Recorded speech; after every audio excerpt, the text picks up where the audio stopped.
All right, we could go ahead and get started. Welcome everybody to the BidNet Masterclass with Walking Out in E-Purchasing and BidNet Direct.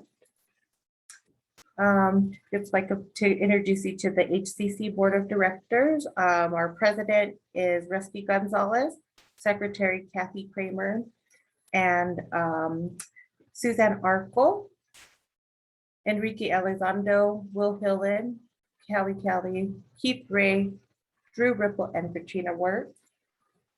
And the Contractor Academy mission is HCC Contractor Academy is delivering impactful education of best practices for individuals and companies in the construction industry to create enhanced industry relationships, increase growth, opportunities, and sustainable growth.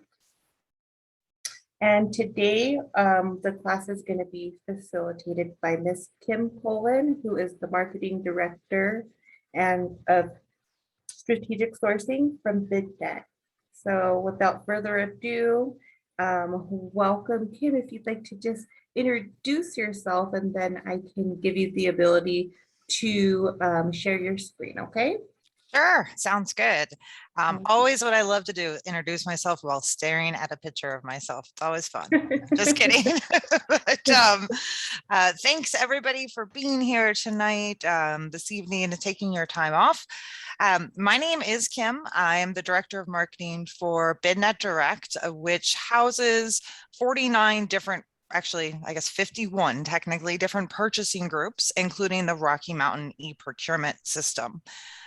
E-purchasing system, excuse me. So that e-purchasing system, as many of you know, is located specifically for Colorado and Wyoming agencies. And I have been working with lots and lots of people from the Colorado and Wyoming, both on the buyer side, so government buyers, as well as on the supplier side for about 9 years, I believe it's been, since I got involved in this side of the business. So I am not a procurement professional myself. However, I know a lot of them. And I've spoken to thousands of them over the last 9 years. And I daily hold, not daily, excuse me, at least monthly, hold something like this, oftentimes with, you may have heard my voice or seen me before with CDOT or the City and County of Denver or Denver Airport. I do a lot with those three specifically off the top of my head for their day at the dot and other activities that those agencies put on.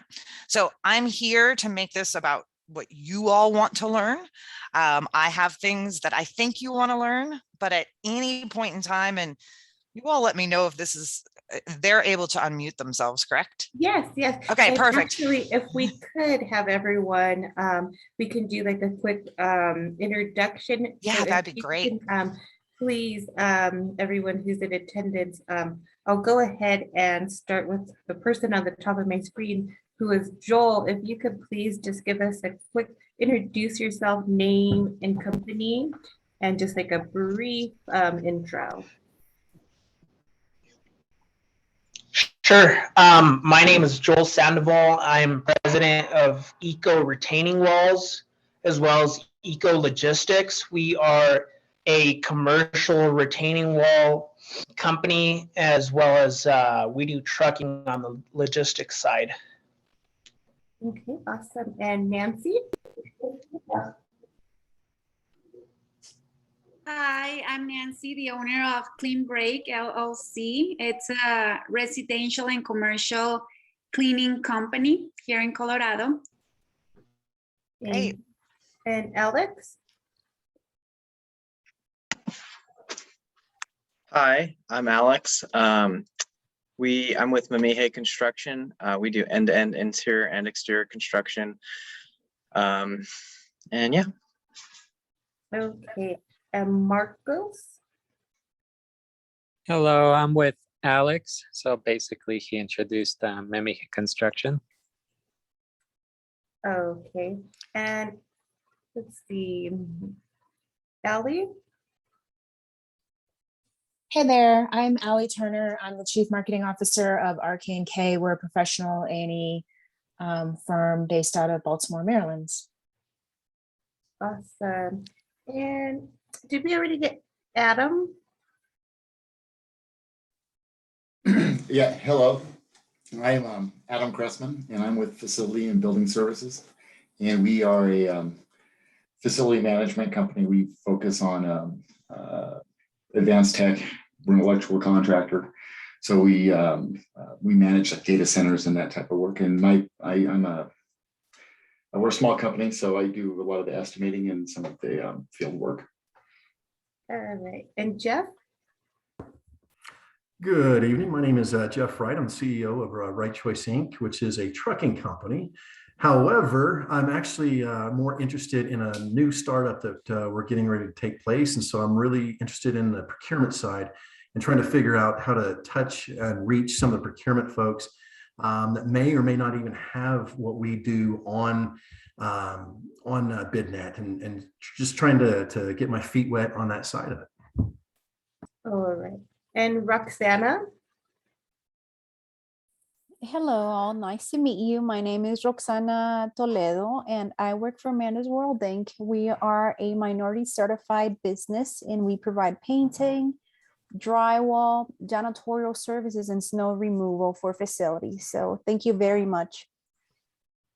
Perfect. And Alicia, it looks like you just joined, but we're doing just a quick introduction if you want to introduce yourself and name a company. Hi, Alicia Scott. I am the owner of Roots to Roofs. We are a exterior general contractor focusing on everything from landscaping to roofing. All right, thank you. And I think I got everyone, but if I missed you, please feel free to announce yourself. All right, well, I think that we got everyone. So I will toss it back over to you, Kim. Yeah, great. And at any point in time, you all may have to just unmute yourselves and just pipe in. Don't be afraid. Don't wait. I mean, maybe wait for me to like take a breath or a sip of my drink or something, but interrupt me at any time if you have a question. And, use the chat as well. But if I'm presenting, I don't know how easily I'll see the chat. Sometimes it just kind of flies by and you don't see it. So feel free to speak up if you have a question. I took the liberty of actually putting some slides together, give you an overview, but a lot of what we're going to do is actually going online and drilling into things. And then I also want to hear from you all of, why are you here? What are you hoping to learn? And so I know a couple of you mentioned some things, but if before we get started, or as I'm going to go through my contact information, if you can just type in the chat and talk, just tell us why you're here and what you're hoping to learn out of today, that will help me make sure that I guarantee that you guys learn all that stuff. So that's, that would be super helpful. All right, so I'm going to go ahead and share my screen here. And just give me a second. I'll get it into display mode. Here we go. All right, so my email address, if you guys want to call me, since we've actually been working from home, I don't even know if my phone still works. So I just tap in through my Teams, and if I need to call, I can do that. But the best way to get a hold of me is through my email address. So it is right there. It's k.cullen@mdfcommerce.com. That way, if you have any questions at all after this, if you think of something that we didn't go over or that you wanted to ask, but for some reason you didn't, please reach out to me at any time. I'm happy to help. If I cannot answer it, I will get you in touch with our vendor support team, who is fantastic. These hours are in Eastern time, and I apologize about that, but that is 6 a.m. to 6 p.m. Mountain time that our vendor support team is available. So if you have any questions, what I tell people is feel free to call for anything technical to our vendor support team that you're having issues with. Don't call them asking them about a specific solicitation, or why didn't this buyer answer my question yet? You can ask those types of things, but most likely they're either not going to know the answer because they're not the buyer, or they're going to give you a generic answer. Well, you know, if for that specific, why isn't my question answered yet? It's because it's still the open question and answer period. And so usually at the end of that, they will. But this is more for if you've forgotten your password, if you need to change something on your account, if your company, I'm going to try to teach you all of this today, but if there's something that you forget, if you're having an issue downloading a document, if you're having an issue uploading your W-9, if you're having some kind of issue bidding on an electronic bid, that's when you call them. You know, feel free to call or anything else as well, but I'll show you how to actually contact and know who the buyer is and make certain that you're seeing those open question periods of times for solicitations as well. All right, so so I have a couple of questions. Okay, perfect. Or I have a couple of things of what people are looking to get out of tonight. So I appreciate that. And if anyone else has anything specific, let me know. If not, I'll just kind of take it away. And so on the agenda, per what I thought was important, is the types of registration on BidNet Direct. It's often we have questions of, well, what's the benefit of this? What's the benefit of getting this? And then I really want to dig into why NIGP codes matter on BidNet Direct, how our buyers utilize those, and your profile. And then I want to show you a bit. I'm going to show you one little video of what buyers see, and then I'm actually going to log into the site as a buyer and show you what buyers see, because I think that's how you see that some of the things are important on your profile and what you fill out from a company standpoint and a contact standpoint. And then we're going to talk about the federal bid opportunities that are now on the system, how to utilize unified search. There are tons and tons of filters for you all to use. And then understanding a solicitation in general on our system, what each tab means, where you go to download documents, where you go to respond to a bid, how you respond to a bid, and then just, you know, some overall general tips, and then anything that you guys ask. I mean, we have a small enough group here that if you want me to look specifically in, you know, Nevada, which is kind of close, but not in Colorado, but you also do some roofing there because your cousin lives there, so you're there every other month or whatever, you let me know. Or you're expanding your business to outside of the area and you want me to look for something specific, let me know. I think we're going to be able to do that with this group. So on BidNet Direct, we currently have about 350 participating buying organizations. So what that means is that these are cities, counties, universities, school districts, airports, etc., located within Colorado and Wyoming that are logging into the platform, just like you are as a vendor, every day and issuing their bids. They're also, you know, issuing addenda. They are also closing bids and going through awards. They are, some of them, doing bid tabulations or bid evaluations. Some of them are even using us for their contract management. So these are participating procurement directors and buyers throughout the state of Colorado and Wyoming, utilizing the Rocky Mountain e-purchasing system, which is a part of BidNet Direct.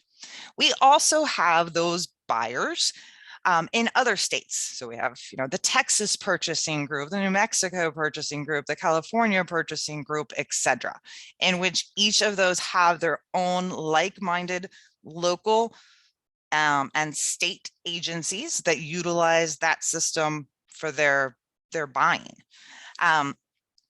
So in saying that, we have lots of different options for what you as a supplier can do when you register. Now, many of you may already be registered. I hope all of you are if you do business with any kind of government in Colorado. But if not, or if you're confused about, do I have the right type of membership? What I always tell people is, you want to prepare yourself for the current and existing spend, but also what's about to happen with we've already seen some with the stimulus, with the infrastructure bill, with all these other things coming down the pipe. You want to prepare and be ready for what type of business that you do. So I go through this real quick, but if you only do business with one entity, so let's say you live in Denver and you only want to do business with the city and county of Denver, that's it. No one else. You don't want to do business with Thornapple or this person or this school district, just city and county of Denver, then perfect. You're very localized. I would suggest that you either go for what we call the limited package, which is 100% free, but you do need to log in every day and look at that, look at the city and county of Denver to see if they have any open solicitations. Or you can get our group package, which is $108 for the year. That will alert you of any of those matching solicitations. So that's what I would suggest for you. If you are open for business throughout the region, right? So I want to do business with I don't care who they are, anyone looking for my services or my goods within 100 miles. I would again select either the group or the statewide package, that $108 package. The statewide package, it includes a little bit more. So I said we have 327, I believe, agencies utilizing the system. The statewide also includes those agencies that aren't actually logging in daily, their open solicitations. And then multiple states or regions, you can go outside to other states as well. Or if you do business nationwide, then you can get all 50 states, and we have heavy discounts there. So I like to go through this because it really kind of outlines that we have something for everyone, depending on who you want to do business with. So all the way from free, zero cost, you want to log in, you can view all participating member agency bids. You can download documents. You can respond if they offer electronic bid submission for free. But if you want to be alerted and don't have to log in daily, I think it's really, really worth it for the $108 package of the group notification of all participating agency matching bids, or you can go up for more statewide or other states. So I just like to go over that. I'm going to get into the advertising package because I want to show you kind of what that is as we go on through the presentation. So when you are, when you get notified of those participating agencies' open bids, you're going to get those notifications as soon as they're published. So the city and county of Denver, they log in, they issue a solicitation for, they need this building, their roof redone. So they want to look for new roofing contractors. So they enter that solicitation. It gets published out. You receive that if you deal in roofing within a minute or two of them actually pressing submit and to issue that bid. You also get any addenda, communication, or award information attached to that solicitation. So when we go online, I'm going to show you how you can search for that information and how you can kind of also use that as a tool for your own planning and your own, looking forward for things. But just know that, if you get alerted of a bid notification of a matching solicitation, you will also get alerted of any of that addenda, communication, and reward information unless you unfollow that solicitation, which I'll show you when we get online. The difference is if you do upgrade to one of our what we call statewide or federal notification plans, then in addition to those as posted solicitations, you will also get a daily update of any of the states that you've selected, of all matching solicitations from all non-participating agencies. So this can be state, local, or federal, depending on which option you pick, but you'll only receive that daily. And it'll be kind of a whole list of anything that matches. All right, so I'm going to breeze through this my profile here because we are going to get into this a lot more in depth online.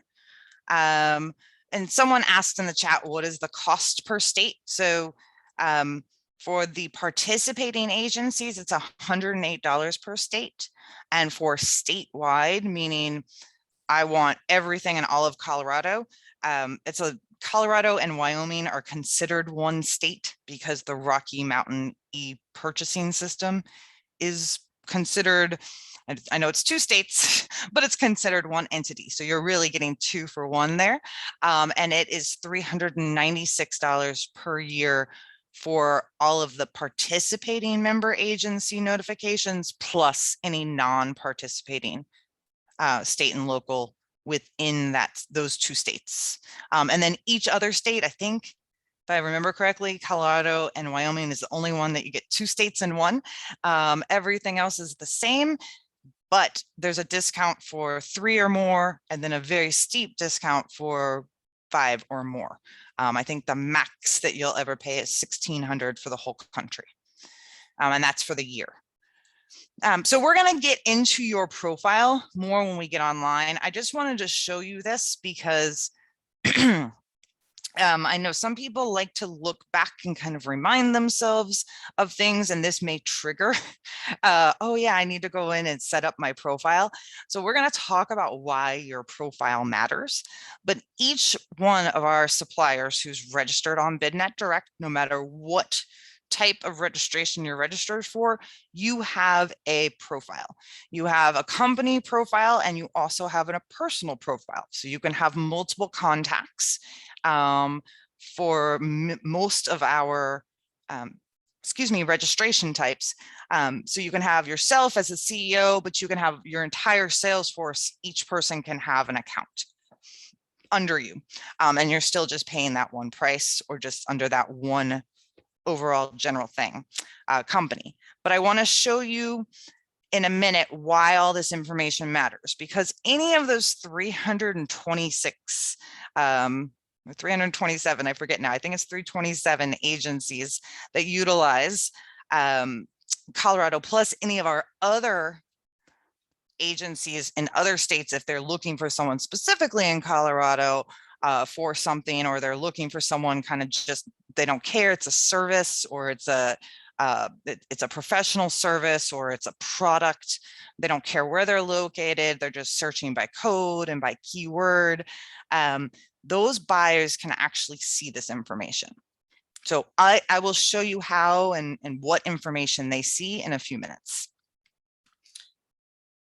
All right, so part of your company profile is NIGP codes. It is what we call category codes. You may have heard of them as NAICS codes. If you happen to have registered for the first time on BidNet Direct with SANDAG, which is a buying organization for the San Diego County and all of its entities. So it buys for 18 different government buying organizations within San Diego County. So if you registered for the first time, then you actually have NAICS codes on your profile. But don't despair, no matter if you have NIGP codes or NAICS codes, both of them in our backend are mapped to both types. So if you register with, you didn't know that SANDAG was now an option, and you go in and you add SANDAG on for free to your BidNet Direct existing account, then everything is still mapped in the back end. So we have done all that work for you to map out NIGP codes and NAICS codes, which are the 2 main types of category codes that all of the government organizations that utilize BidNet Direct use. So NIGP codes, if you're not familiar with them, There's actually 7 digits, but we use the 5-digit, which is the kind of the most common of them. And we use that 5-digit category code because so many of our local government agencies utilize that. So NIGP is an association that a lot of these procurement professionals are involved in, either at the national level or at the local level. In fact, the Rocky Mountain e-purchasing system kind of got its name from the NIGP association in Colorado and Wyoming, which is called the Rocky Mountain Purchasing Association. So I think it's Rocky Mountain Group Purchasing Association. So it's RMGPA, which you may have heard of, which includes both Colorado and Wyoming buying organizations and procurement directors, buyers, etc. So when it started, I think it's close to 14 years now ago, that's kind of how it started. So these codes, though, are like what tell the buyer what products and services you offer, and also what tell BidNet Direct, the platform, the system that you're using, what products and codes you offer so that we can match you up to the right notification of that matching solicitation. So on the buyer side, when they are issuing a solicitation, they come in and pretty much do the same thing. Some of them know the codes. They know the codes that they use all the time, and they can just enter in this 20812, and they know that that's architectural software. Others need to actually type in a keyword. So I have a solicitation and I'm looking for architectural software, not an architect. Let me type that in. And so I can type in that keyword and it pulls up in yellow and shows me everything that matches that. And then I can just go through and I can check off. So the buyer does this when they're issuing a solicitation, and you all, this is matching in your profile too. You can go and you can adjust these keywords at any point in time. I would really keep these to things that you want to see matches of on a daily basis when they're posted, and that you want buyers to know that you offer. So I forget who it was, for the person who said, we're thinking about kind of getting into another offering. I'm going to show you a different place if you don't offer that now, of kind of how to see what the market is like. So how to do that market intelligence for that. Because let's just say that you are, selling, siding on a house, but you all of a sudden decide, well, I sell this siding. Now I also want to get into the gutter business, because the two go hand in hand, but you don't offer gutters yet. So if I am the city and county of Denver and I'm looking for gutters on this one building, and so I just need a quick quote, and I say, oh, geez, this guy is right down the street. This supplier is, literally right down from the building. That would be great. Let me give them a call. And I call you for a quick quote because according to your profile, you provide gutter services. And you don't yet, and you just had it on there because you're interested to see what is going on, then that's not great for the city of county in Denver, and that's not great for you all because you just missed a potential, you misled a potential buyer for the future. So anyways, I hope that all made sense. I know I ramble, so please feel free to pipe in and say, can you go back to something else? Okay, so I'm going to show you when we get online how to edit all of these, because although most people fill this out when they first join, oftentimes our products and services change over time. I know a lot of people through the pandemic, they have changed what they offer slightly, some of them dramatically. I talked to some suppliers at the very beginning, I guess it was April of 2020, and it was amazing how many people were really trying. It was great for them as entrepreneurs, as business owners, to make those changes, but it was also great for our healthcare workers and our counties and our cities that were struggling to find different types of PPE equipment. And there were companies that were on BidNet Direct that were utilizing, that had never done anything like that, but they figured out they had the materials to actually, make shields and make face shields and different things. And they were doing it. They were offering it. They were switching out all, what they were supplying and actually supplying this to government agencies. And it was wonderful. All right. So when I talked before about what buyers see, this is a tiny little video, and I will go in as a buyer to show you some other things as well. But I think it's important for you to see of your profile, what and how a buyer sees it. So I'm going to show you this. There's no sound to it. It's just sometimes it's a little easier. So this is me logged in as a buyer, and there's a vendor section here. And I can go and search, and I can search by region in Colorado all the way down to a county. And I can go and scroll and see all these. I can also see by category code. I can do a search for specific vendor's name or for, when someone registered. And then I can click and scroll over and see the information actually on that profile. So as you can see, I can quickly just email them straight from here or make a phone call. Or I can click on that and actually see all the information. So the information that your company uploaded, if you're minority owned, how many employees you have, if you have your W-9 uploaded, other certifications you may have. I can go in and see those categories and see what you've put in, and then I can see all of your contacts. So if your contacts have, specialized names, and then I can email them straight there as well. I can also, sorry, myself on the recording got a little bit ahead of me, but I can also go into the other tabs. And these first three, the organization, the working categories, and the contacts, is something that all buyers can see. So it's all buyers can see this information when they're searching for a specific supplier for a quick quote, or for maybe information for an RFI, or they're just now starting to build a solicitation, or they're looking for an architect to work for a project, or they're looking for some other prime before they get things started. So they can go in and they can see all this information about you. The next four, the bids, the histories, the downloads, and the notification, these things they can only see associated to them, to their organization.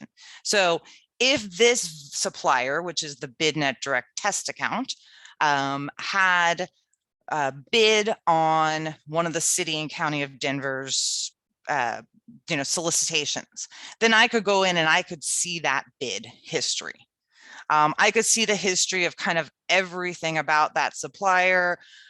In this history tab, they downloaded this document, they got notified of this solicitation, they got notified of that solicitation, again, with my buying organization. And then the same thing with downloads. Those are any documents that supplier has downloaded from my buying organization. And then notifications, again, anytime that supplier has gotten notified of solicitations that I have sent out as a buying organization. Can I let Marcos Hernandez in? Okay, I'm going to admit him. Welcome, Marcos. So that is what the buyers see of your profile. They can also kind of, I wish I could go back in time here, but when we get online, I'll show you, they can go more in depth on and download your W-9 and do some other things as well. And then if you have done business with that buying org, so if you have an existing award with them or a contract with them, they can even see more.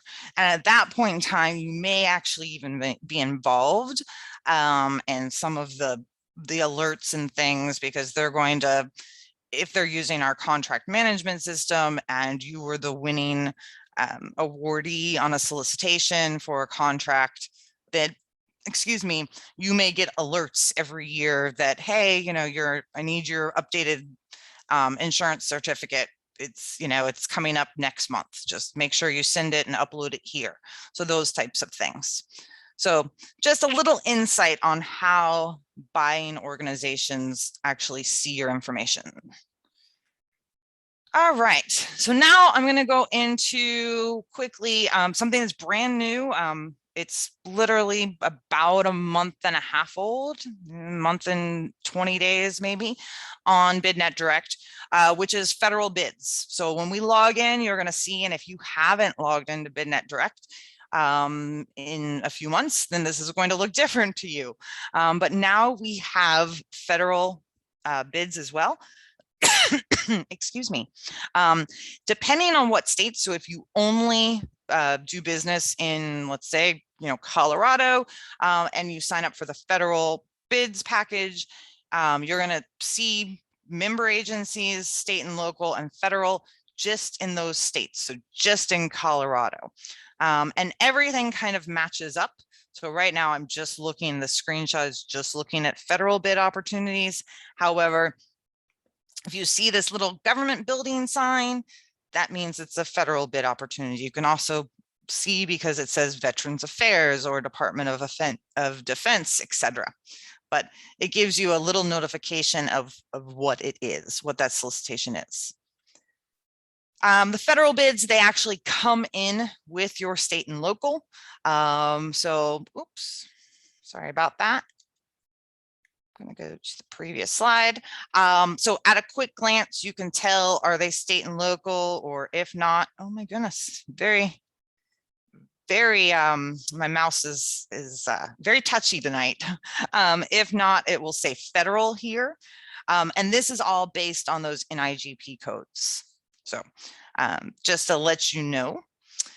And this is a federal solicitation page. So when we get inside, I'll show you a participating member agency page. They look very similar, but there are some key differences, right? Because this is a federal bid, we don't have any actual federal agencies that are utilizing BidNet Direct to log in and upload all of their solicitations. So you're going to see it says this solicitation is open, but there's not a countdown clock letting you know that you have 7 hours and 20 minutes and 5 seconds left to get in your bid submission, because we don't, it's not someone who's participating and actually saying, here's my close date, here's my close time on BidNet Direct.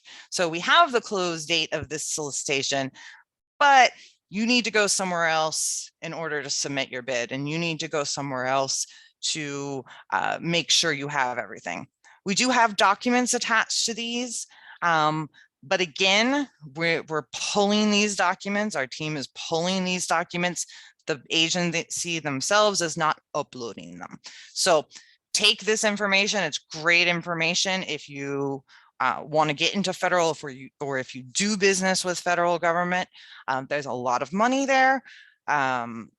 But just know that these are agencies that are posting on another place, and we are just aggregating that information for you, making it easy to read, making it easy to see, easy to download documents, but then you're going to have to go somewhere else to actually respond, get more information, etc. So when we get online, I'll show you a couple of these as well.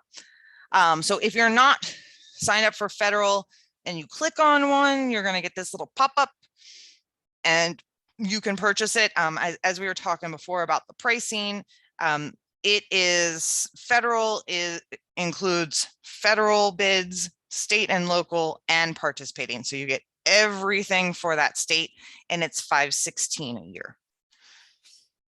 So the unified search, we're going to go online, but as I said before, you can see all bids for your area. Member agency bids. So these are our participating member agencies that you can come in, state and local and federal. And then you have all of these filters here. So utilize this. When we get online, I'm going to show you lots of stuff that you can do, but utilize these, utilize these, utilize these. They are here for you to look. If you live in Denver and you want to set up a search to see everything that Denver is buying, even if you only deal in, you know, printers.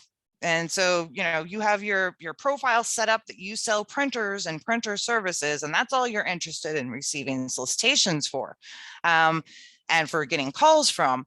But you just have an interest of what's the city of Denver buying. I want to know all this stuff because it's my taxpayer money. You can set up a saved search to see just by organization. You can see everyone just in a specific area, in a specific county, in a specific radius. There's all kinds of things you can use this for, which I'll get into a little bit more when we get online. So here's just some more things about the filter. So as you can see, you can select different states, even if you don't have access and you're not paying for those states and you want to kind of look and say, well, I don't do business in California, but let me see what's out there. You know, I just want to look and see, and you can do that. And you can go down to the county level on any state as well.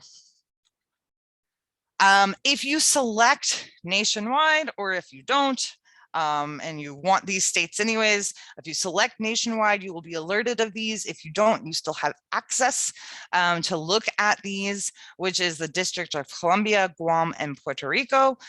We don't have purchasing groups set up for these three specifically. Excuse me, but we do have all the solicitations on the state, local, and federal level there. And this is, we're going to get into a saved search when we get online. But again, I just want you to kind of, if you're looking through this, which someone from HCC will send you this, I believe, a copy of this presentation afterwards. But just kind of pique your memory to go back in and set up these saved searches. When we get online, I'm going to show you how to set them up and what you can use some of them for as well. And then understanding a solicitation. So this, again, is super important. This is a solicitation that, you know, so this county, Garfield County, actually utilizes BidNet Direct. This is a slightly older bid, so excuse me for it not being live. I guess the purchase term is right here, and I'm not sure when it closed, but it was about a month ago or so. But this big clock right here tells you how much time, and it's like a countdown clock. This adjusts to your time zone. So even if you're located in Colorado, but you sell nationwide and you're dealing with someone in New York, this is going to be set up on your time zone as you told us upon registration, and that what is in your personal, you know, contact account on BidNet Direct. So just letting you know of this. The one thing that every single buying organization tells me is whenever I talk to suppliers, make sure you tell them, do not wait till the last minute. This is probably the top request that we get from buyers to pass on to suppliers. Please, please, please do not wait till the last minute to bid. The pandemic has really changed how a lot of buying orgs accept bid submissions. I think for the good way, most of them now have this place bid that you're able to actually submit your response online, which is fantastic. It makes it a lot easier for you. You don't have to rush to, you know, FedEx and ship something, or drive 50 minutes across town to drop something off to their office before a certain time. But this time limit, it still matters. And now we have a kind of a new set of issues. You know, what if you're having spotty internet that day?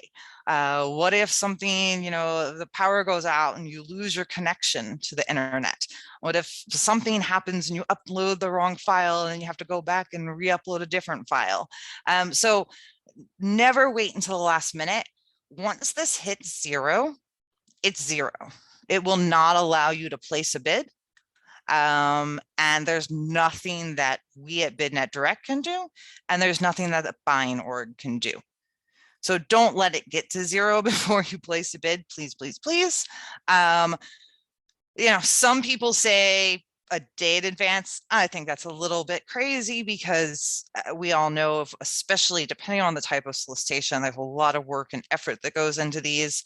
You may not be able to get it that far in advance. If you can, fantastic, but at least give yourselves a few hours.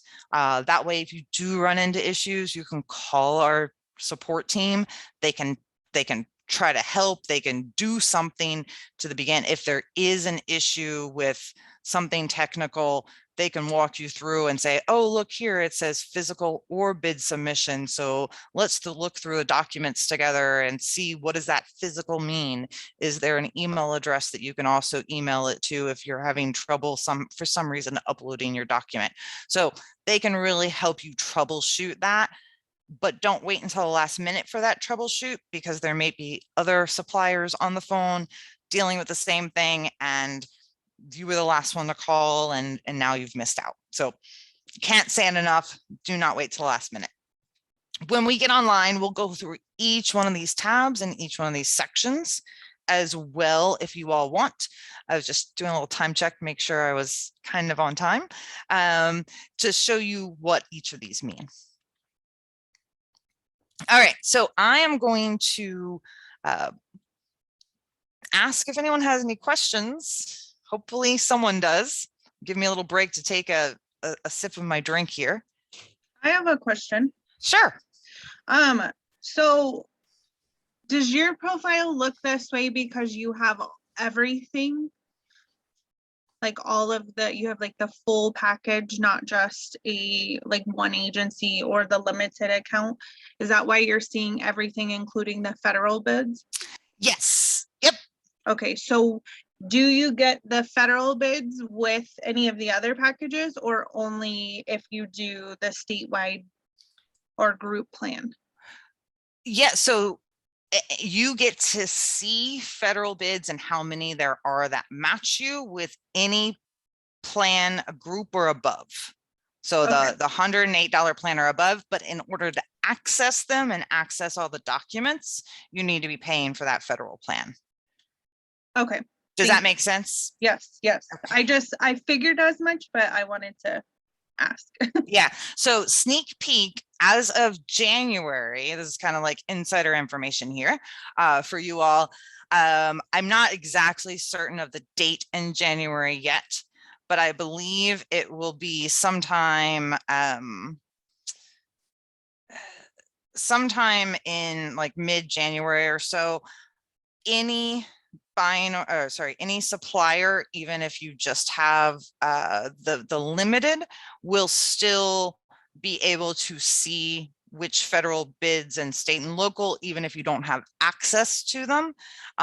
You just won't be able to actually click on any of them, if that makes sense, or see who it is. You'll just be able to see the title of it. Okay. So I am logged in, and yes, as you said, I am logged in as kind of a full account, right? So right now I am logged in as a supplier who has a saved search. So if I look at all of my saved searches here, I have lots of them, but this one is Colorado all, which means that I want to see anything that's open right this second in the state of only Colorado. And so I have set up that save search to be my default view for today. If I wanted to change that and I wanted to also include California and I wanted to also include Texas, I could do that here. I don't know why California just did that. I think I don't have, oh, because I'm in this Colorado all. Sorry, I have to get out of my save search. I was like, what is going on? Why is it showing up with 0? Then I would have to scroll down to get out of that specific one, and I'd go to my purchasing groups here, and it's going to show me everything. So then I can do it by location and pick California and Texas here and see those open solicitations only. If I can click right. Sorry, my mouse is giving me lots of fun issues today. So I can do that here with any different states. And I don't have to belong to all of those states either to do that. So just as an FYI. But I'm going to go back to just Colorado, and I'm going to show you some fun things that you can do with the filters on the side here. So this is one of my saved searches. It shows me all of the matching NIGP codes right here. So engineering, consulting, construction, etc. If I wanted to, I could scroll down and I could view all, and I could pick up to, I forget what the top is. I think the most I've ever done is 110, which I'm not sure why you would want to have a saved search with more than those, but you can pick as many of those as you want for your saved search or for a filtered search. But let's just go ahead and just pick these top 3 here, just to pick them.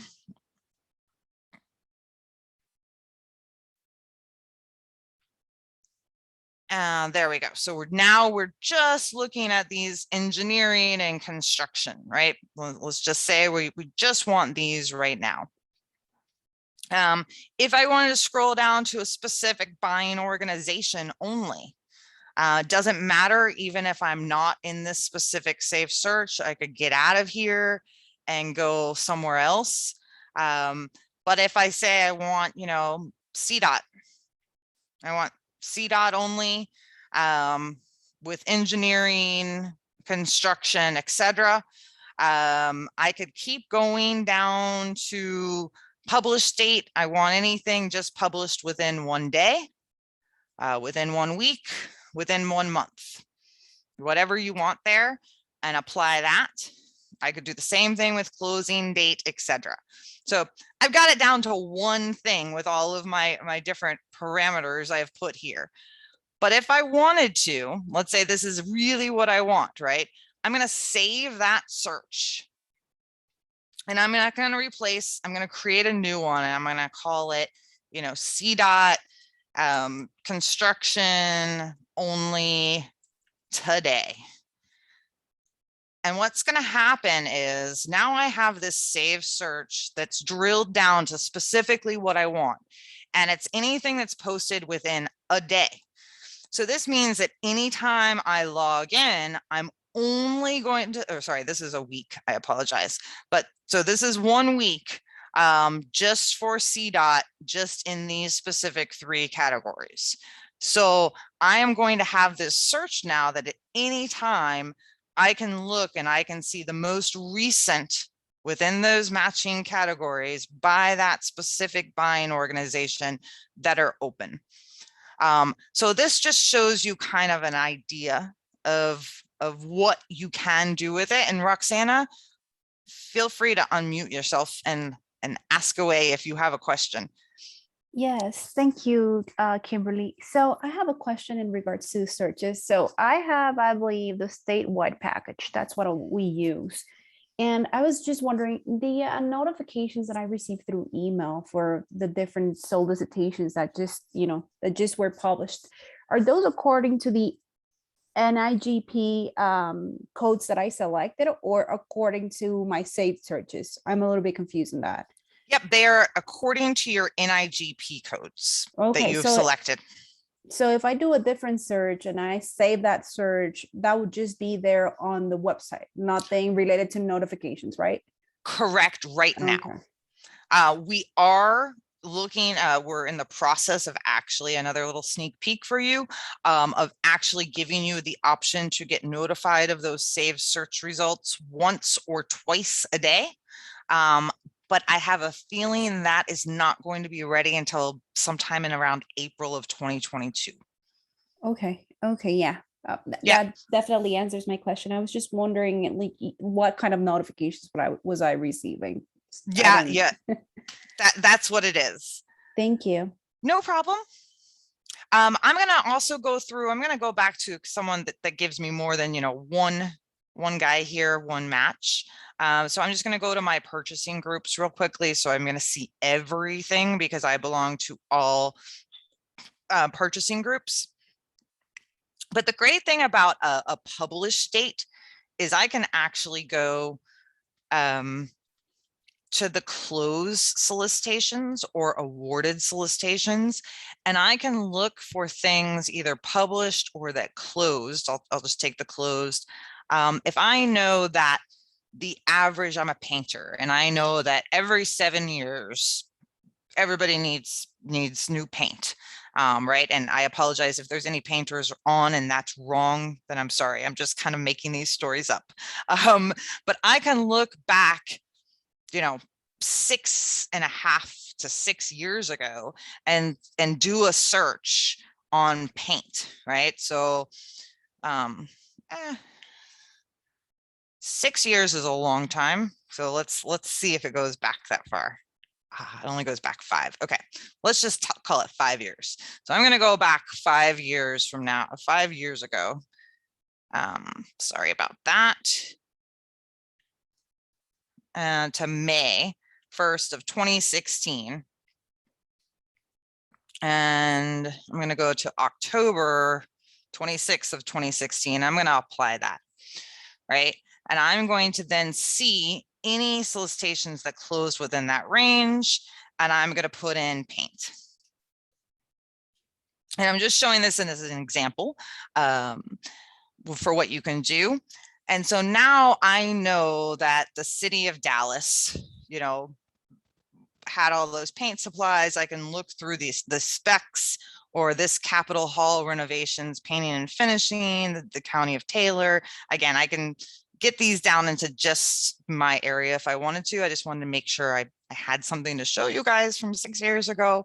So there's all these different things that I can do, and that way I can start looking through these. And let's just go to, I want to show you someone that hopefully I know the agency there. This little guy right here, by the way, this converted solicitation, BidNet Direct did not exist this many years ago. We were called something different. So on Rocky, we were actually called RockyBidSystem.com or Rocky Mountain bidsystem.com, and then we converted kind of all in one. So that's what this means, because we're looking back at a long time ago solicitations at this point. But I think 2016 was the last year you'll see any of these little guys, maybe 2017. But let's just go ahead and pretend like, well, this has nothing to do with paint in the title, but this rehab project probably had painting in here. If I want to go through and I want to see who this was and all the information, the buyer, when it closed, what the contact information was, the description of who it was, the plan holders, the documents, if it was awarded through the system, the award information will be there as well. So I can start kind of planning out what the next, if I know that, these are going to start coming up for bid again next year, then I can start kind of planning out, okay, my time to work on this proposal, or let me reach out and see if Michael Huber is still there. I'm going to reach out to Michael and, see if there's anything I can help with before it goes out to RFP again. Maybe I can be part of that whole bidding process from the beginning. Maybe I can help, formulate what that solicitation is going to look like. So I can also make sure and look at these categories, right? And make sure that I have all of these categories, and this has nothing to do with my paint. Up top, there must be a painting in here. But if this was only paint, or if I dealt in this and construction power plant, well, geez, I do that, but I don't have that construction power plant I know as one of my categories. So let me just take that guy and make sure I add it to my categories. So it's a good way to utilize that search information to do some past, look back at closed and awarded solicitations in order to prepare for your future. This little My Invitations, just since we're right up here in this information, that you're really never going to use, at least at this point in time, unless you also do business with BGIS, which is right now the only private organization that has their own purchasing group, excuse me, on BidNet Direct. So they're a facilities management company who does all their purchasing. They work with a lot of government agencies. They also work with private organizations. So they have some by invite only. And if you got a notification that was from BGIS and you wanted to look at those by invitations, you would just click that. I don't have any. I haven't been invited to any solicitations to bid on, so I have nothing when I check that. Just letting you know. All right, I'm going to go back to my purchasing groups here and close solicitations.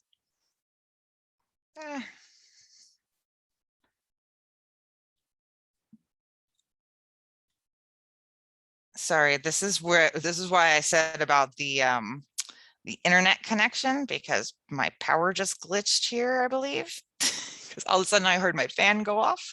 And so now I think that was my internet reconnecting. Fantastic. This is why you never wait till the last minute to do those things. So hopefully everybody can still hear me. I want to go through a few of these filters again, which is solicitation type. This normally doesn't matter. You know, most businesses don't care whether it's a request for a proposal or an invitation to bid or a request for quote or request for bid. You know, lots of people have all different types of names to call things, right?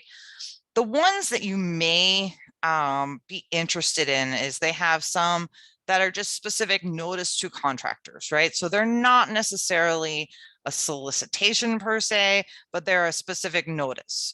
Or you may see some that say request for qualification. And then if you saw those, that's like, you know, it's not a solicitation yet. So those are the ones you may want to get in on, right? So like they're looking for qualified suppliers to then have access and to be able to bid on that solicitation in the future. So if you happen to know your solicitation type, you can always look through here if you want a specific type of solicitation, if that's what you're looking for.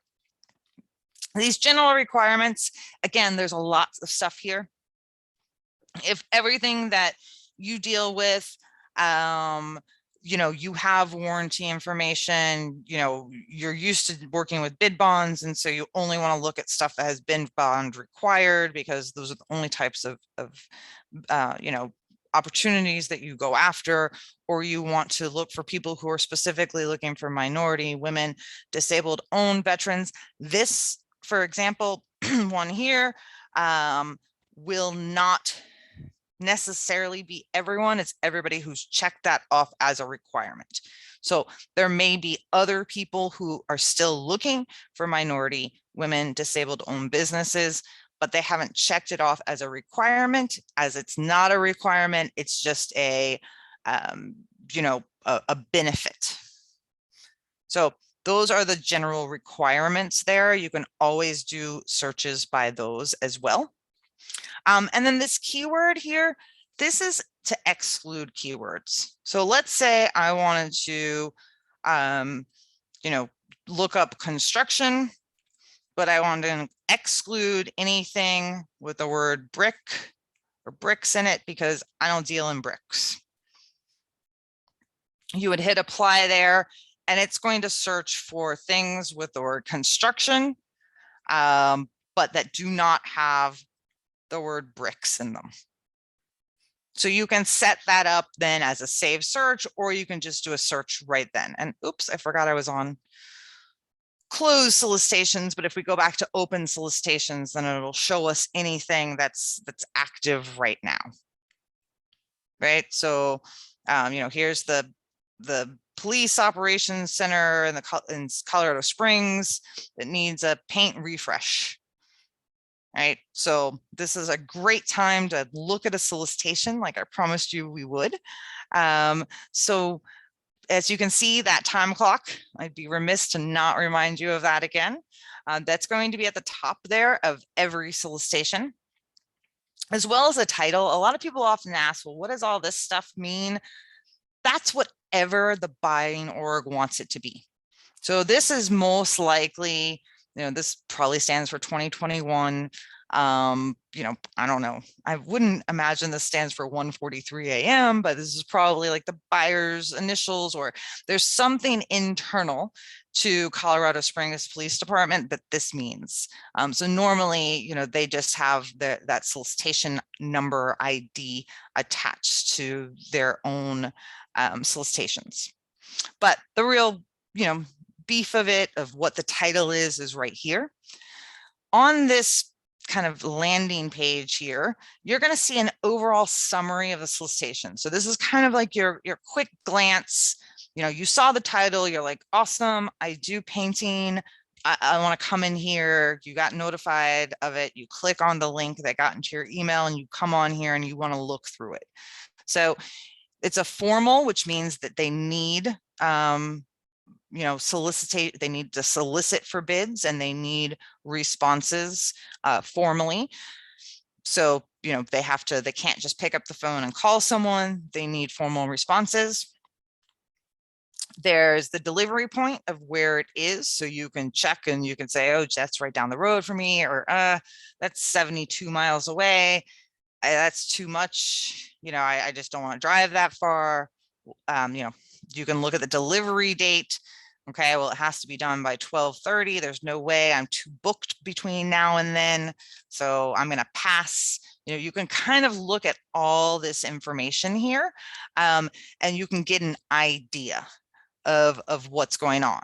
If there's any questions about it, here's the questions accepted until here. There's a job walk visit on the 2nd. It closes on the 16th. There's another job walk visit if you can't make that one, etc. And here's who you can contact if you have any additional questions. If you can't make either of those 2 job walk visits or what have you. And it has a brief description right here. And then it has any of those requirements, right? So again, this doesn't say anything about women, minority-owned, veteran-owned businesses, but I guarantee you that the city is probably fantastic and loving it and wants it, wants people with those types of qualifications. It's just not a requirement. You'll see a lot of federal funded and state funded projects that do have a requirement for X percentage of their solicitations to be by one of those WDBE companies. It'll also have more details on any of those pre-bid events here, right? So any event notes. Sometimes you'll just see a Zoom link here or something different. This one is an actual walkthrough since it's an on-site job. And then the bid submission process. So this one, you can look here, and bid submission is electronic bid submission only. That's why there's this place bid up here. This, can say one of 3 things. If it is a participating agency bid, it will either say electronic bid submission, which means that you submit your response directly online, right here through this place bid. It may say physical bid submission. What that means is when you download the documents, they're going to give you all the information on how to submit your response. Physical bid submission doesn't necessarily mean you're going to be walking down to Colorado Springs city building and say, here, Mr. or Mrs. Procurement, here's my stuff. It may mean that you have to mail it. It may mean that you have to email it. It just means you're doing it outside of BidNet Direct and this platform. There also is a third that will say physical or electronic bid submission. And those are buying organizations that will accept either or for the specific solicitation. So you can either place a bid online or you can do it physically, how they say to in the documents. Some people will put this information here too, right? So the pricing is they're just looking for one lump sum. They're looking for a specific quote, your insurance requirements, and your qualification statement. Those are the 3 documents that they are looking for that you need to have available when you go to place your bid. Some will not have this. It'll just, it's up to you to look through the documents and see what the requirements are and submit the information the correct way. Excuse me. This categories here. So if you notice each of these, you can click on as a tab. This categories is a great place to go to when you do find a solicitation that you're like, this is dynamite. This is fantastic. I'm going to bid on this. I can't wait. This is right down the road for me and right up my alley. I paint, and I have people available to do this job. I'm going to go in because I really want an in with the police department of Colorado Springs. So I'm going to go and I'm going to look at this category and I'm going to see all these codes that they've selected. So you can go in here and you can make sure that you have these codes set up in your profile so that you get alerted and you may get any phone calls for any of these non-formal, for anyone who's just picking up the phone and saying, hey, we need a refresh now on our smaller police outlier unit. Can you come and do that job too? Can you give me a quote over the phone? Kind of thing. So that is good. Or let's just say you didn't get alerted of this and you're like, why didn't I get alerted of this? I just set up this save search and or this search and I got it. I saw it, but I should have gotten alerted of this. Why didn't I? Then you can go to these categories and you can see, oh, it's because I don't have this stuff in my profile. I need to add it. And if that was the point, if you didn't get alerted of this, but you want to be alerted of any addendums, of any communication on this, of any changes to the walkthrough, of if you don't win any award, so you know who was awarded, so you know the price of what I have to beat next time. If you're not already being alerted, then you will have this option to follow. So if I was alerted of this, this would be blue. And so like this following, and it would say following, but I don't know if you all saw what I did there, but because I wasn't following, I'm able to follow it and say, I want to follow and receive addendum and press save. And that means that anything related to this solicitation specifically, I am now going to get alerted of. Right. And what most buyers will do is at the end of the question and answer period, they're going to roll up all those questions. They're going to answer them all and they're going to shoot it out as an addenda. So that way you have all that covered. Excuse me. I'm going to take one sip of my drink. I apologize. Roxana, do you have another question or is that your hand from before? Yes, I do have another question. Sure. I don't know if I lowered my hand last time, so I'm sorry, but I do have another question. No worries at all, please.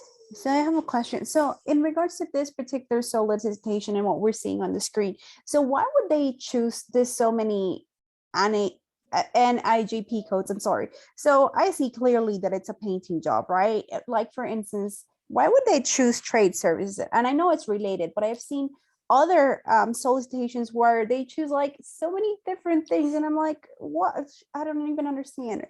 So if I were to use this as intelligence, I would need to add all of those codes and then I'm like, it's too much. So I don't know if that makes sense. Yeah, no, it does make sense. So we have tried to get our buyers to be better at picking their codes. Mm-hmm. But sometimes they have to, right? So I haven't actually downloaded these documents, but let's just say that this, includes the floor paint refresh, which is painting. But you know what? Floor painting is something that's different than regular outside building painting. And it could also epoxy and things like that. So I don't see something for epoxy and I don't see something for, I don't know, this. And so guess what? I'm going to put it under this trade services construction, not otherwise classified. And so those broad ones are kind of like a catch-all for buyers. Okay. Right. So that's one thing that could happen.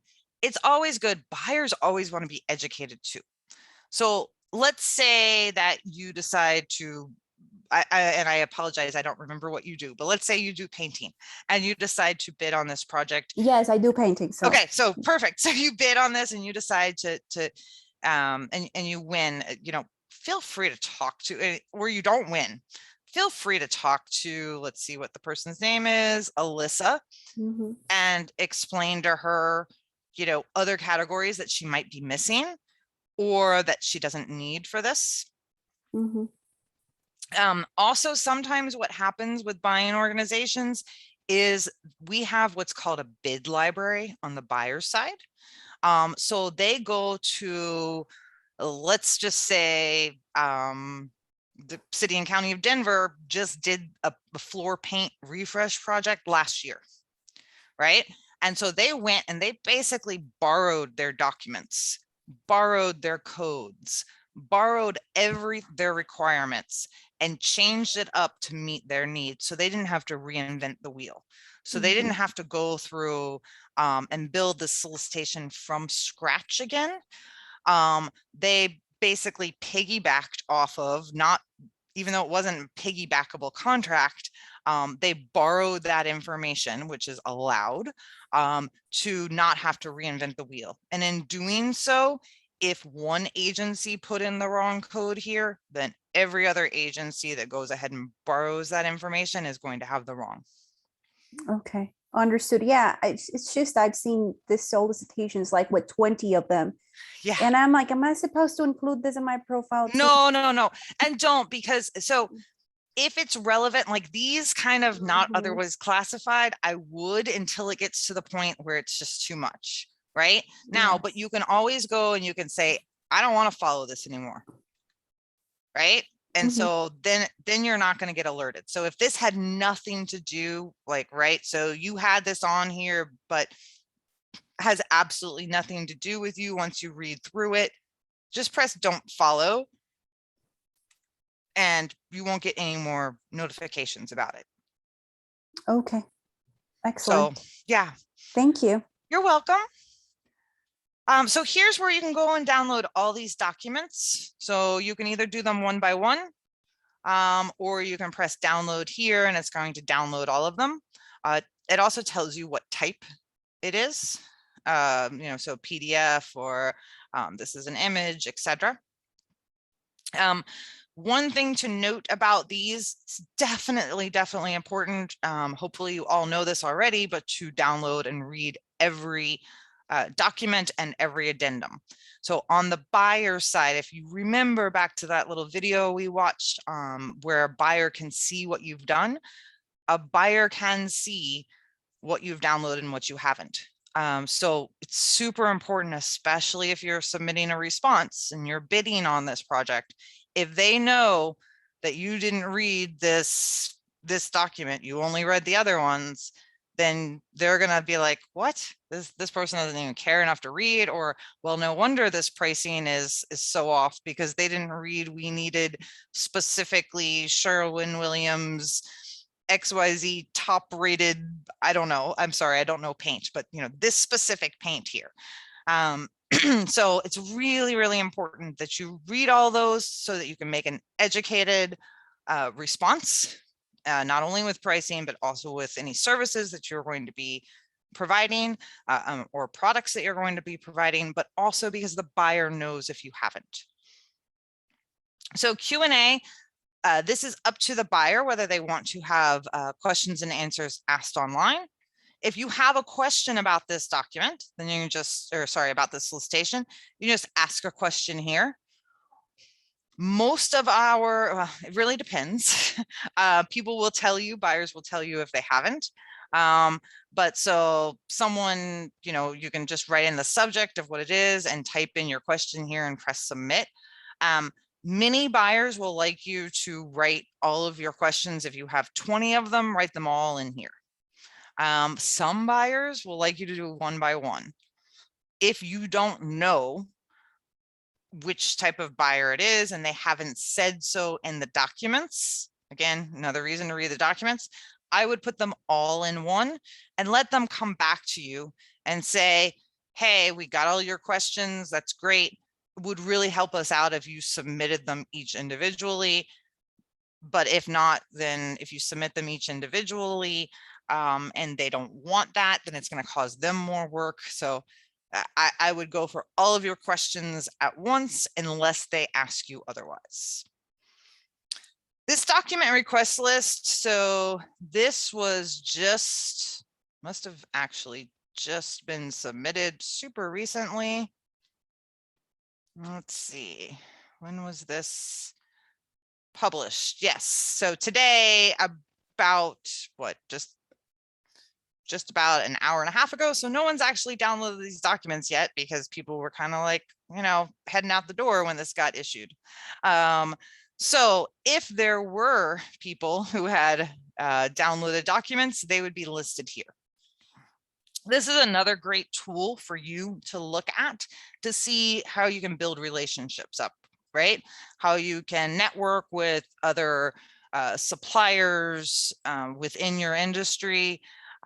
If you're looking for a painter, you know, obviously call Roxana's company, or come on here and look and see who downloaded this. And I'm going to find one in a second that actually shows me information so I can show you what you, the supplier, can see there. And then audit is just any information that the buyer did with this. So that's right now, the only thing that's been done is it was published. If there's an addenda, it's going to show here. If there's an award, it's going to show here. When it closes, it's going to show here. So this is just an audit of everything related to the solicitation that the buyer did. You can also print right here. When you press print, it's going to ask you everything you want. If you want the full thing, if you don't care about the audit or the document request list or the categories, you just want the notice and the documents, you just press print there and it turns it into a PDF in which you can then print. So it's super helpful. You can do that. I'm going to go back to the search real quickly and find something so I can show you a plan holders list, because I think that's pretty important if you are looking for, you know, building relationships. Let's see, let me look and see. This one will probably, oh, these are all super new. I may go, okay, so this one already has people. So this one on this document request list, I can look here, and this is the only information that other suppliers can see about your company, right? And what you can see about other suppliers. So you can see their main contact, their phone number, their email address, their company name, obviously, and their address where they're located. That's what you can see right there. So you can call up Granite Engineering and you can say, hey, I'm not going to bid on this project because I don't do everything, but I do provide, you know, XYZ that I know that Granite Engineering does not. So please, you know, hire me as your sub once you win this bid. So that can happen as well. You know, just again, useful information here. You will show up here if you download one or more documents, just letting you know. All right, let me just do a little time check here. Sorry, I've been, like I said, I've been talking a lot. If you notice, every time I've come back here, it's come back to my little C dot that I set up in the beginning, and that's because I save that as my default. So if I want to change my default back to seeing everything, then I'm just going to click this little green button here and go back, and it should be that. These actions here, so I can edit this. This is a modification history, or I can delete it. Eventually, Roxana, I believe you're the one who asked this question as well. Eventually, I'm going to say April, but don't keep me to that. There will be something here that will allow you to check off if you want to get alerted of any matches to this saved search. And that's where you'll go, is the solicitations saved search. So I'm going to go back now that my default is everything again. And I'm just going to show you, I've been focusing a lot on our participating agency solicitations, which I can find by clicking on this member agency bid. And they're also show up everywhere with little check marks.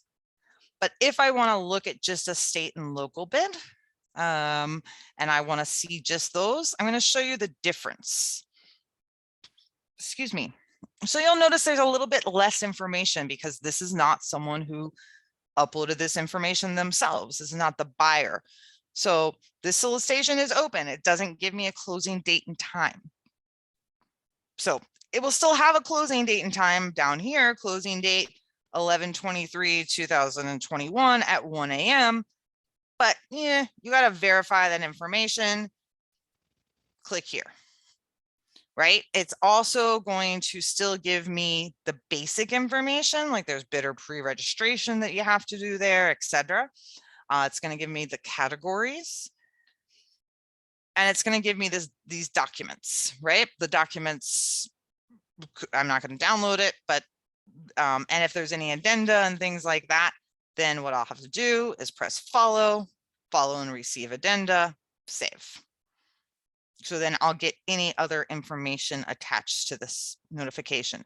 But as you can see, the state and local and the federal stuff is great information and they alert you of those solicitations. They just don't have the depth of information like our participating buyers bids, because we have a team that's going out and saving you guys time from not having to scour 700 different websites of agencies and other places and newspapers, believe it or not, for those solicitations. They're putting them all in one and then telling you where you can get more information about those solicitations. So I'm just kind of warning you, it's a fantastic way to get business opportunities, but you just have to take it with the information, like, all this information is correct and accurate to the best of our knowledge, but you need to go and check your Charlotte schools, this link that's in each of them, to verify this information and to probably submit your bid, right? So just as an FYI, and it's the same thing with the federal solicitations. So I click on federal here. I'm just going to click on this first one. You'll see it looks very similar, in which it has, just the notice and all of this information here about all the contact information, a brief description, and then for more information, go here. It will also have documents. So this document, this is kind of a bug that should be fixed very soon. I think 2 weeks from now. I'm going to download this document just to show you that it's a real document. For some reason, the feed is showing up this crazy, weird, it changes all the time number and no information. Like the other one said bid specs #1 or something. This does have a real file name. This is solicitation 75/700, whatever. So this is a solicitation contract order for commercial items. You can scroll down and see all the information is here. It's just for some reason it shows up with a super weird name. So, all right, so that is all of that information. Before I move on to your profile, is there any other questions? I know I've been doing a lot of talking and hopefully you all are learning something, but without questions, it's hard for me. So please speak up if you have questions. All right. Before I move on to your profile, if you ever, no matter what type of buying, what type of registration you have or access level you have, you can always go to this participating organizations, which again are our member agencies, our participating member agencies, and you can go ahead and scroll by group. Do remember in Colorado, it doesn't start with a C. It starts with, it's the Rocky Mountain Purchasing System. So you'll have to click down to R, but you can see all of those 320, whatever.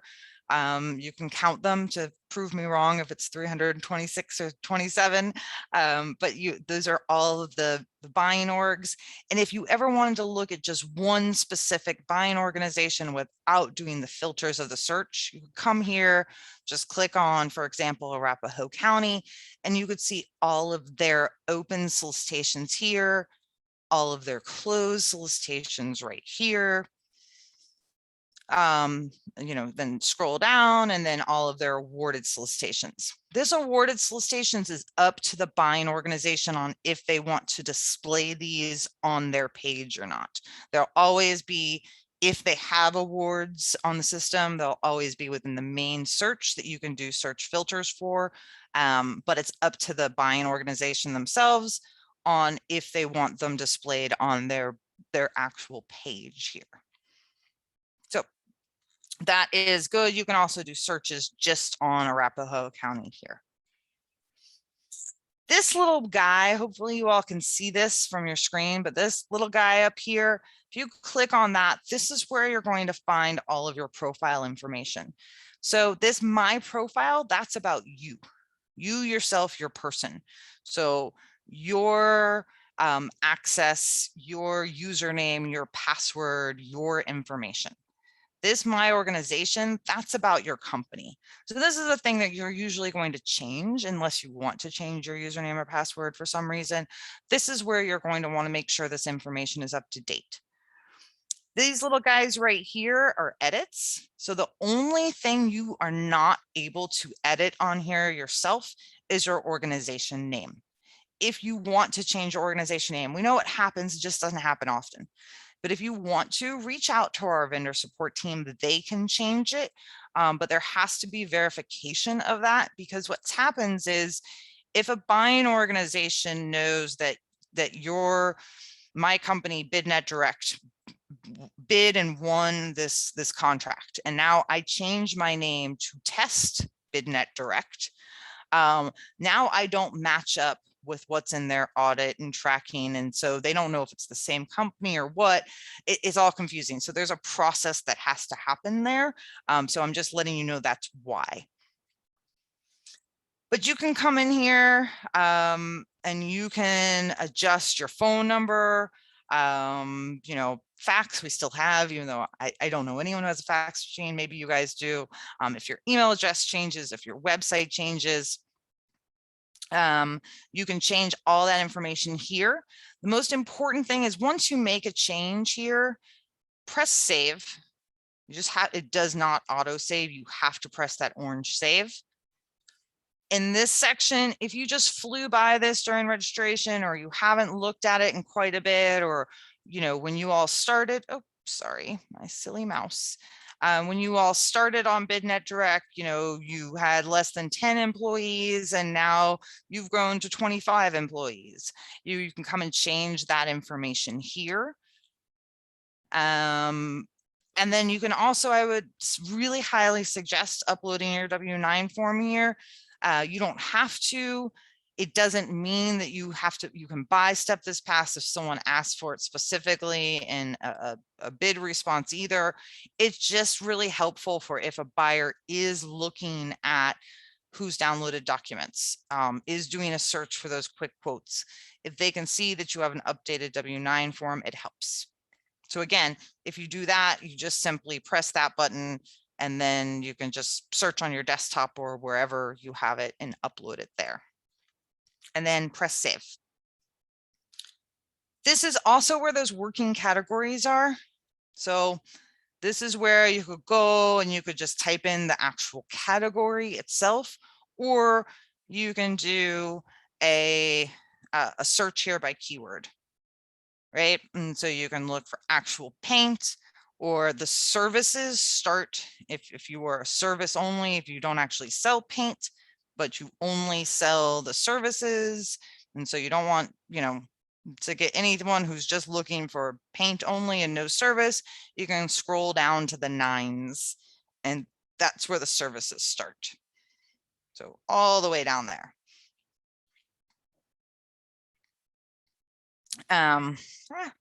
Sorry.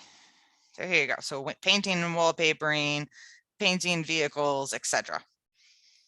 So when I click that, it's going to add it up top once I press save. So now I'm going to look at my codes, and it's going to include the ones I had before, as well as the painting. Somewhere in here, where to go? Right here, painting, wallpapering. So these are what I'm going to get notified of as posted by participating agencies, or daily for statewide and federal if I have purchased any of those optional packages. This is the advertising information. So this is what we didn't, I kind of glossed over before, but this is, in my opinion, the best $50 you'll ever spend as a company. So this is anytime that the agency sees your names, either as downloading a document, when doing a search, responding to a bid, etc. This is just additional branding information. So it's $49.95 per year. You get to upload your own logo. You can put up to 500 characters here, which is a pretty good paragraph, long description about your company or your services. You get to offer highlights and products and services here, any references or key projects or customers that you've worked with. And then you can have up to 3 items of promotional material here. So you can have, you know, whatever, a one pager, a sell sheet, anything you want there, and you can even upload a YouTube video. So if you have this, this is going to show up that you're able to upload your logo, type all that information in, upload those promotional materials right here, and enter in a URL of your video. So, and again, you just press save. So that is that. One last thing, contacts. If you want to add a contact, you just click add contact. You type in, I would go with their email address for their username. It makes it so much easier. But you type in all their information. You can even give someone temporary access. So let's say that you know, you have someone, if you're, you know, I think we have an engineer on here. You may even get temporary access on as an engineer on the buying side to publish and issue a solicitation sometimes. So buyers can do this too. If you're going to be the one responding to questions and doing other things from the buyer's perspective. But this, you can give someone temporary access. You can also choose what they have access to, right? So if they are a supplier admin, that means they have access to everything, right? They can submit bids, they can ask questions, they can see reports, they can edit your profile, they can do all kinds of things. But let's say you don't want them to do that. You don't want them to do anything but read stuff, right? Like, I don't want them to be able to submit bids. I don't want them to be able to, you know, ask anyone question. They're a newbie at the company. Just let them come in and just do their own thing. So you would say supplier bid only. If you want to make sure one person is really in charge of submitting bids and you have your own audit system, you can add someone as just a bid submission. So you can kind of play around here and see what's what. If you have the group notification statewide or federal package, then you can have an unlimited number of these. So everyone in your company can have a different profile. All right, I am going to log out since, sorry, I'm taking a lot of time here, but does anyone have any, did I miss any questions? Does anyone have any questions before I move on to, I just want to kind of share with you guys from the buyer's perspective, a couple of more things that you can see. So before and as I prepare to log in as a buyer, if anyone has.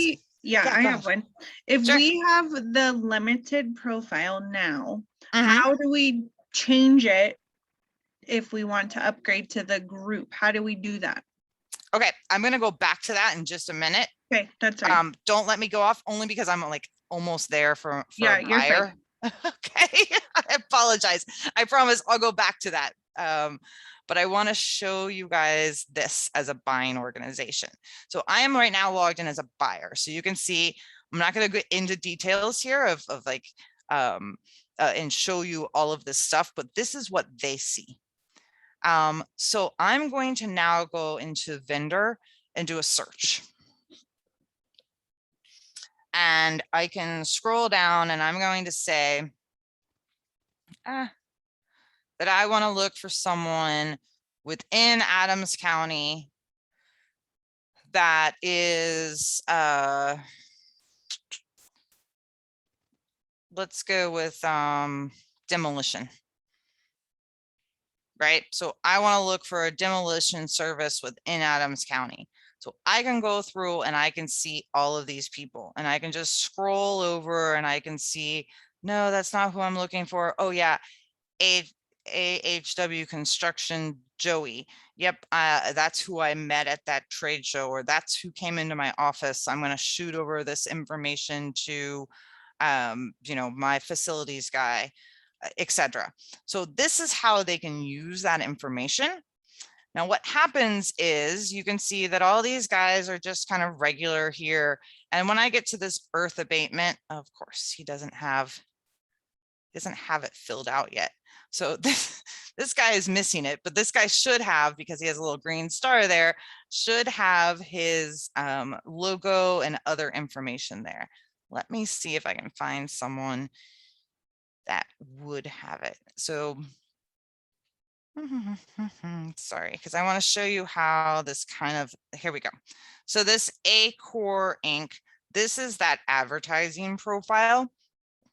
So when buyers are looking here, which they do utilize this for lots of different things. I've talked to buyers who do use this as quick quotes. A lot of them will look at it when they're looking for research of information. So if they're looking to put together a solicitation on something, and they'll look at different suppliers' websites. They'll look at like what's new in the industry, etc. But this guy right here, so you can see Acore Concrete Specialist has their logo there. I can say, oh yeah, I feel like, you know, I've used them before, or that sign is right down the road from me. And then they have their information here too, their flyers, the company description. This one doesn't have a video, but then I can go ahead and, sorry, my this stuff's in the way, myself is in the way here. So I can go ahead and access this vendor profile and I can see more information about this person. I can see when they registered. I can see who made the last update. I can see, are they an SBE certification? Are they women owned? I can see all this information. I can see their contacts. So I'm going to, because this is a real vendor, I'm going to quickly go by there, but I can see if they don't have any bid history. I can see all that information related to them. And then I can go back and I can just go ahead and click onto their website. And now I'm at Acore Concrete and I'm going to look up what services they actually offer, and I'm going to do research. Here we go, services. Ooh, concrete cutting. That's exactly what I'm looking for. You know, for our, you know, water treatment plant, I'm looking for that. Let me see if I can get any information of what I need to put in my solicitation and do my research. Right. And so that's just some of the ways that buyers use this information. So I wanted to show you that. So they have contracts is just kind of like a sneak peek here. I'm not going to go crazy into it because this is someone's live account. But this is on the buyer side, really. I wish I apologize. I should have set up something up in what we call our learn environment, and I didn't, and I really apologize. But I am going to show you that solicitation library, a little sneak peek. So if you remember, I said that buyers can kind of like borrow other solicitations from other agencies and reuse that information to not have to reinvent the wheel. And so our solicitation library looks a lot like your solicitation search, except for these are all closed solicitations that I can look and I can see all of this information still by NIGP code if I want to look just around me at a specific government entity, etc. Or if I want to do piggybackable, right? So if I want to see anything that is piggybackable that allows me to buy off of that contract, right? And I want to see if do I even need to put out a solicitation, or can I just piggyback off of that? Which is kind of a good tip depending on what you do. And I know it's really hard in services, but if you can make your contract piggybackable, you have to accept that at the same price, or you can put in there within 10% depending on materials or whatever. But excuse me, if you can do that, it's great, because then a lot of buyers don't have to go out for a formal bid. They can just piggyback off of someone else who's already done the due diligence and who has found a supplier that meets that criteria.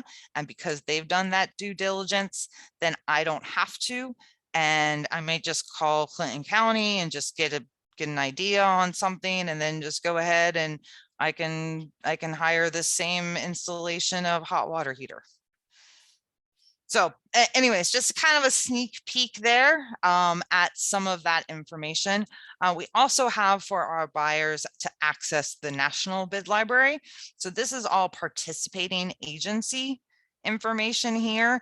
But then if they want to access this National Bid Library, this is, excuse me, all of the bids that our aggregators go out and collect from all over the place. So I can look for, within 3 months,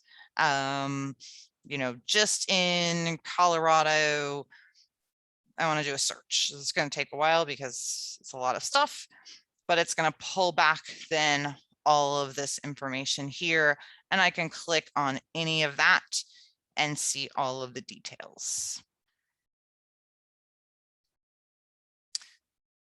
All right, so I'm going to log out, stop acting as someone, and I'll go back in as a supplier. I'm actually going to go in as a different supplier.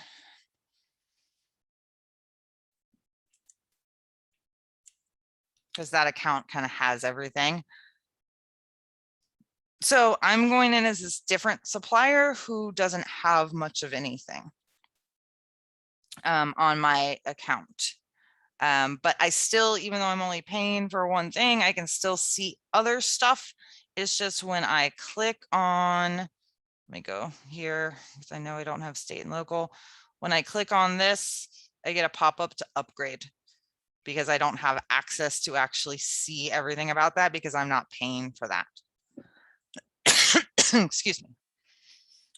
So I'm going to go to my services here. And in my services, there's 2 places, depending on how many you have. Mine's a little long because I belong to a bunch of them, even though I don't pay for all of them. But if you only have one, then this is going to be shorter. So there's modify group registration here. This enhanced advertising profile is right here. You can add that to your profile, or if you make any modifications, it'll also show up during that process. So if I wanted to modify my group registration here, right now, my current is limited access. So I could select that guy. Let's just say that $108 one, or I could change it to this, etc. I could also go down here and add more purchasing groups. So if I want to select all of them, I could go ahead and add all those groups. Right. So, and then I would just select all. And you can see that because I picked federal there, it would be $2,100 for the entire year for all of those states, no matter how many I selected over 5. But if I decided, no, I don't want to spend that much, I'm going to clear all of those, then I'm just going to go for statewide instead. Then that one's going to be 1,600, except for I got to get rid of these guys. I don't know why it does that up there. Sorry, I'm going to switch over to the statewide here.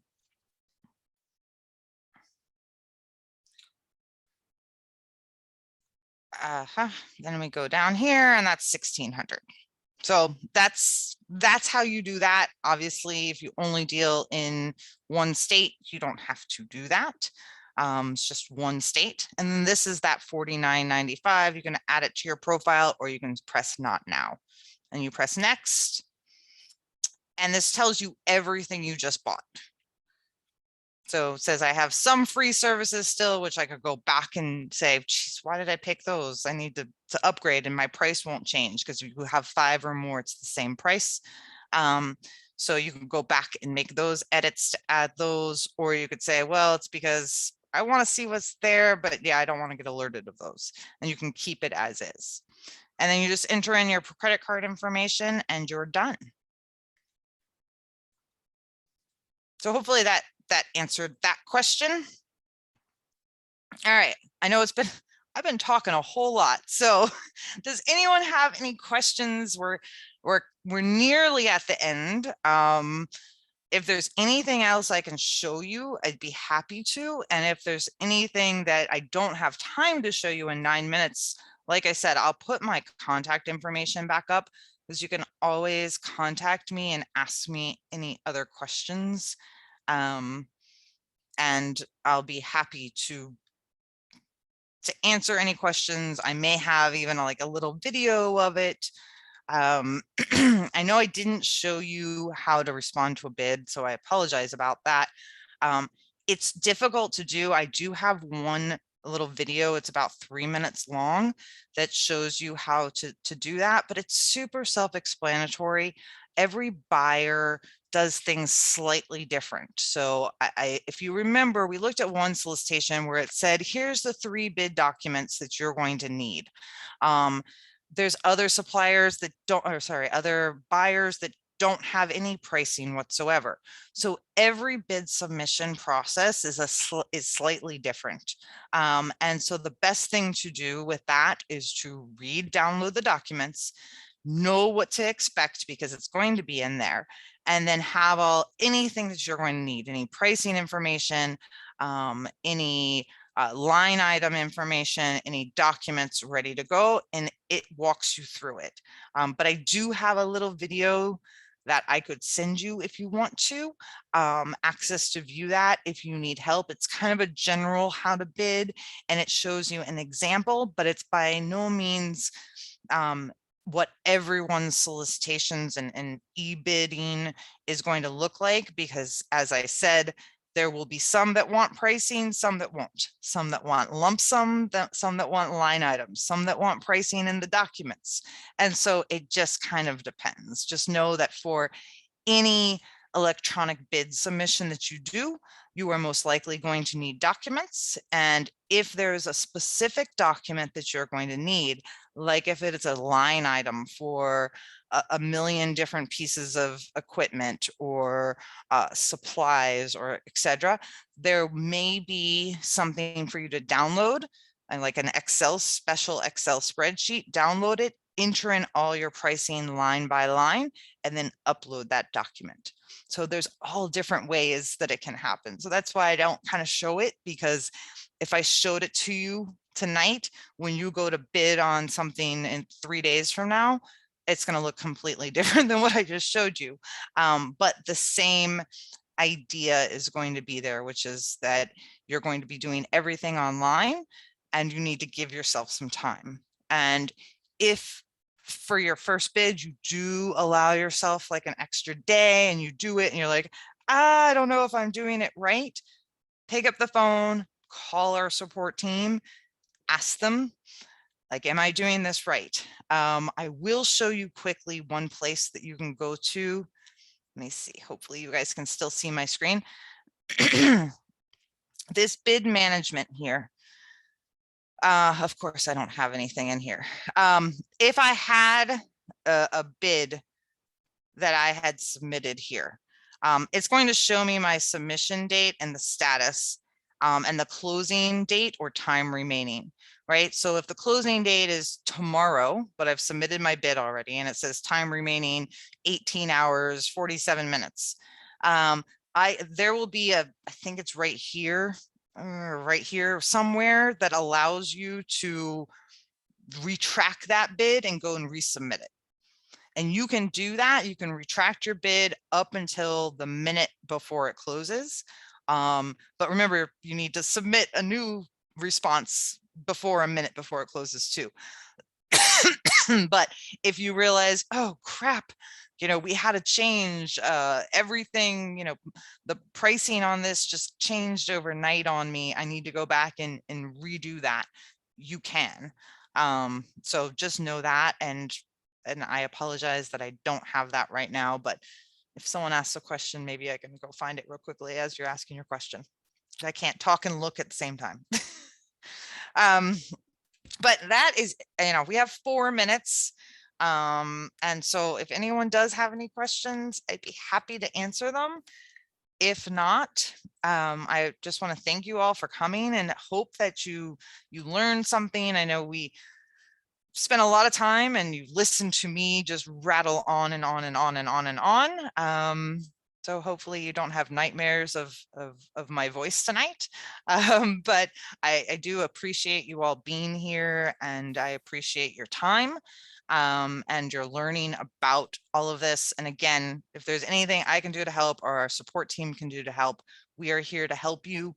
We're here to make sure that you're getting the most out of whatever package you decide to do, and that you are putting your best foot forward to be able to get those hopefully awards and contracts with government agencies. And whoever asked, will we get this recording to reference later? That's for you guys to answer, I believe so, but Yes. So if anybody doesn't have any questions for Kim, anyone? All right, so I'll go ahead and share my screen again. Kim, thank you so much. You're welcome. Okay.